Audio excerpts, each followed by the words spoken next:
Among the many issues people have with transgender identities and the process of transitioning, one especially mystifying notion is that this is somehow selfish or vain.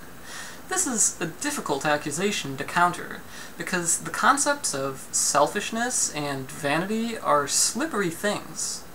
In common usage, whether something is seen as selfish or vain is largely based on an individual's subjective opinion, something which can widely vary. This makes it hard to refer to any kind of objective standard of selfishness or vanity and show them, no, it's not. But it often seems like they don't even really intend to demonstrate how this is selfish or vain. They don't actually bother to explain why it must be so. They just declare it to be so. Rather than making a serious argument, they may simply be using these labels to signal disapproval. They have some kind of problem with people being trans, and to justify this, they have to come up with a reason for why it's bad. So they just pick any random thing that's commonly seen as bad, and which sounds vaguely plausible. They think being trans is wrong, being selfish is a thing that's wrong, therefore they're going to argue for the badness of being trans by saying that it's selfish. In this process of thinking in reverse, they overlook the need to identify which aspects of being trans actually coincide with the distinguishing features of selfishness or vanity. They're just trying to pass off a hollow imitation of a reason as though it were a real basis for their claims. But despite how subjective people's standards may be, there is still generally some minimal, if vague, consensus on what actually constitutes selfishness or vanity. Selfishness is typically understood as an excessive focus on the self at the expense of concern for others. Someone's gender identity and the process of transitioning are necessarily focused on the self, but that alone is not enough to make this selfish. Not everything that has to do primarily with the self is selfish just for that reason. There must also be some kind of negative impact on others as a result of that emphasis on the self. It's common for people to lower the threshold of selfishness on a situational basis so that they can attack almost anything for allegedly being selfish. For instance, someone might decide that my daily medications, which cost less than a cup of coffee, are a selfish indulgence because I could have sent that money to developing nations. Of course, we probably wouldn't see them going to a Starbucks to berate the patrons for their selfishness. At some point, we have to recognize that it is often acceptable for us to do certain things for ourselves. And most people understand this when they aren't trying to use the accusation of selfishness for dishonest purposes. Things we choose to do for ourselves rather than others, but which are not actually selfish, might be better described as self-centered, self-focused, or self-oriented. But even this still carries the connotation of being selfish in a bad way, because the choice to describe it as pertaining to the self at all is often perceived as being in contrast to an unspoken baseline standard of appropriate balance between self-interest and concern for others. Any emphasis on the self thus implies that this is now out of balance, which makes it difficult to talk about anything that has to do primarily with the self without this being read as some kind of transgression. But regardless of the difficulties in discussing this, it's still not clear what exactly about being trans must be selfish. For this to be selfish in a bad way, there would have to be some element of it which adversely impacts others to an unacceptable extent, and which is disregarded so that the individual can pursue their own desires. Again, merely choosing to work toward their own goals is not enough to make this selfish. So, does this cause any harm to others? If so, what are these harms? And are they genuine harms? or just harms that have been imagined and constructed? Finally, are these harms so substantial that they should outweigh the need for trans people to live as their true selves? Only then can we conclude that being trans is unacceptably selfish. So, what might these supposed harms be? When might someone have such an important obligation to others that it overrides their own need to identify and live as they wish? Many of these supposed harms seem to be of the same nature as the harm suffered by a Catholic mother who must endure the presence of gay people holding hands at a public park where her children can see, or the injury inflicted upon a Muslim who is exposed to an illustration of Muhammad. These are not actually harmful things. Plenty of people are able to be in the presence of gay people or drawings of Muhammad without acting like this constitutes some kind of real damage to them. Those who pretend that this is a genuine harm seem to think that because they hold particular beliefs, everyone else is obligated to live their lives in accordance with these beliefs, and if they don't, their unwillingness to let someone else's beliefs deter them from living the life they want must mean they're selfish. But this is not a legitimate obligation that anyone else is required to accept.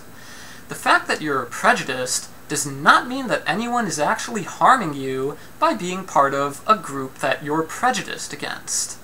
And the fact that you follow a certain religion does not mean anyone is harming you just by not following that religion. People object to these things not because they're really causing injury to anyone, but because they choose to be bothered by them, and they believe the rest of the world must therefore honor that choice and tiptoe around it.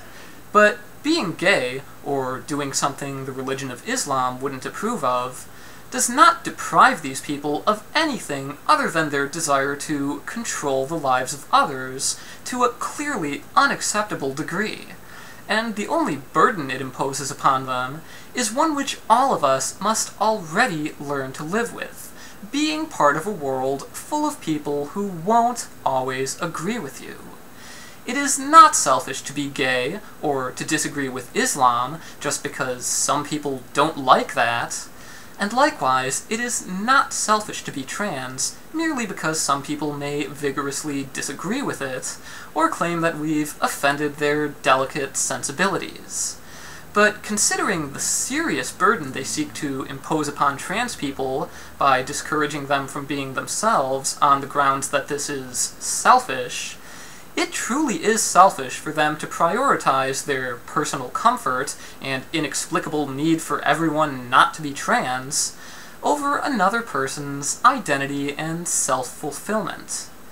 It's difficult to fathom how someone's strong feelings on the matter could be important enough to obligate someone else to closet themselves, silence themselves, and disguise themselves every day as a gender they don't identify with. Our choice to live our lives as we wish does not inflict any real harm upon those who demand we do otherwise. But their expectation that our life decisions should never stray from their standards would cause unacceptable harm to us. Such expectations really are selfish in a bad way. There are certain situations where there could be more concrete harms tied to being trans, such as circumstances where it might have a significant impact upon someone's partner or children and their relationships with them. This won't be applicable to every trans person, and it isn't something I have much experience with, because my partner and her entire family have always known me as a woman. At this point, it would be a surprise to everyone if I came out as a man. And again, it's possible for people to be tempted to exaggerate the harm of someone close to them being trans in order to make it seem unacceptably selfish. But when this does come out of nowhere, and nobody is sure of how best to work through it, the effects can potentially be similar to any other disruptive or destabilizing event that changes the nature of the family. Families are supposed to be a place where love, stability, and being there for each other are paramount. and choosing to be a part of a family represents an implicit agreement to maintain this and further these goals. To that extent, the feelings of one's close family can be somewhat more relevant here than the opinions of random people. For example, Dan Savage once claimed that it was selfish for a woman not to postpone her transition until her son was 18, because he was greatly distressed about this. If someone has children, how they're affected by such decisions is certainly something to take into account, although it's hard to see how the supposed harms that were previously compelling enough to demand that she delay her transition would suddenly cease to enter into the moral equation as soon as her son turns 18. If its impact on her children warrants such a delay, then isn't it possible that she might be obligated to postpone this indefinitely? And if not, why would it necessitate such a delay now? If transitioning were to lead to a breakup, then the effects this would have on one's partner and children need to be considered as well. But to argue that this is unacceptable just because it would cause a breakup is essentially the same as arguing that divorce is always too selfish to be permissible. But sometimes divorces and breakups do end up being the better option once everything is taken into account. Similarly, each family's situation is different in ways that make it impossible to issue blanket pronouncements of when being trans is or isn't okay, or how it should be handled. This is something to be worked out on an individual basis. And while it may seem easy to say that one person should be expected to make sacrifices for the sake of the rest of their family, it's also important to consider the negative effects of having a member of the family repress and closet themselves for a lengthy period of time, in terms of how this impacts the health of the individual and everyone else. This is not something that can be simply ignored out of existence. Just imagine what kind of difficulties could arise from forcing a cis person to identify, present, and live in the role of the opposite sex for years at a time in order to avoid disrupting their family. The very idea would likely be offensive to many people, and no matter how noble the intention might be, this could end up being quite unhealthy for themselves and the rest of the family. All of these factors need to be weighed against one another, and many of them can be too complex to quantify in a straightforward way. This decision isn't easy enough to be made by advice columnists and other amateur ethicists. It's a deeply personal matter to be worked out by the individual and their loved ones. And if someone does choose to make a personal sacrifice in terms of hiding who they are for the sake of their family, that's their choice. But it doesn't mean that anyone who chooses otherwise is necessarily selfish. Being trans is not something that's reliably harmful to one's family. Not everyone finds it to be so flagrantly unacceptable, and not everyone believes their own needs are important enough to compel someone to pretend to be something they're not. And if they do, there's still the potential for selfishness in their belief that the individual's need to live openly is not important and can be disregarded. In any case, people outside of these situations probably don't have enough information to evaluate whether the impact of someone being trans is so severe that they should have kept it secret in order to please their family. And just as with selfishness, the concept of vanity is usually misunderstood, misused, and mostly subjective. Most people care about how they look to some extent, so the accusation of vanity can easily be used to criticize anyone for caring about their appearance at all. Given that presenting as a certain gender is closely tied to how we look, it's no surprise that trans people are often singled out and accused of being vain for altering our appearance. But simply caring about how we look is not enough on its own to conclude that we're vain. Just as how selfishness describes an excessive fixation on the self, Vanity describes an excessive fixation on one's appearance, not simply caring about it at all. At first glance, it's easy to see why people might think that changing your appearance to that of another gender is so drastic that it can only be described as excessive. But the magnitude of that change on its own does not mean that it must therefore be in excess of what's reasonable. In the case of someone who's trans, the desire to live and present as their preferred gender is entirely reasonable. This is only excessive if people wanting to be seen as their gender is excessive. Do we call cis men and women vain for getting haircuts or buying clothes and makeup? Most of the time we see nothing wrong with this.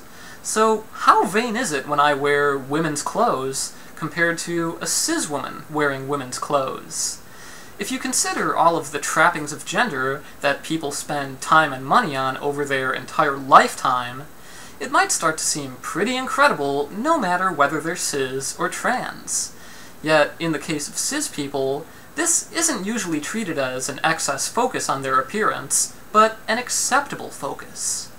Of course, one key difference is that trans people often take certain steps to present as their gender, which most cis people will never have to.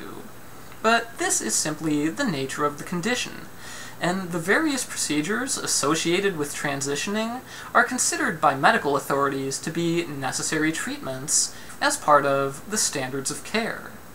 When cis people have to correct their appearance due to a medical condition, this generally isn't seen as objectionable. If a cis woman with PCOS seeks to remove her excess facial hair, does anyone have a problem with this? Do they have to rock that beard or else risk accusations of vanity? So why should we consider it vain when a trans woman wants her facial hair gone? If a cis man with gynecomastia wants to have his breast tissue removed, is he just being vain? So why would it be vain for a trans man to have chest surgery? Sure, these can be major, costly procedures, but again, that doesn't mean they're excessive or unwarranted given the circumstances. In the case of genital surgery, some people may consider it an act of vanity to operate on organs which are undesired, but otherwise functional. But the need for genitals that match their body image is no less legitimate in trans people than it is in cis people.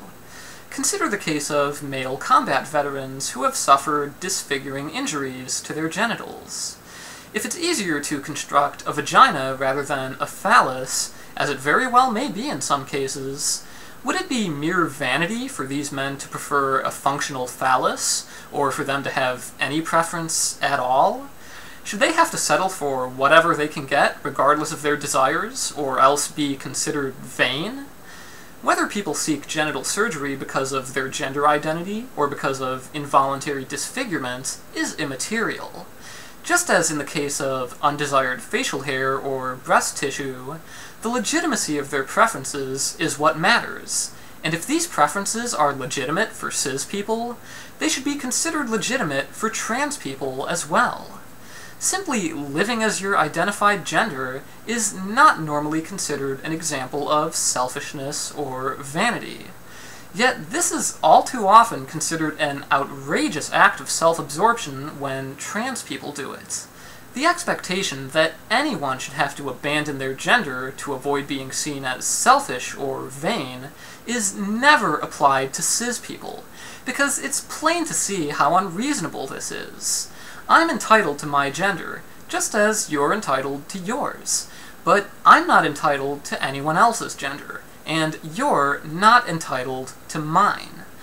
One of the most important things my mother shared with me was her realization that she didn't want to spend the rest of her life living purely for other people just to keep them happy. Is that selfish? No. They have their own lives to live, and I have mine.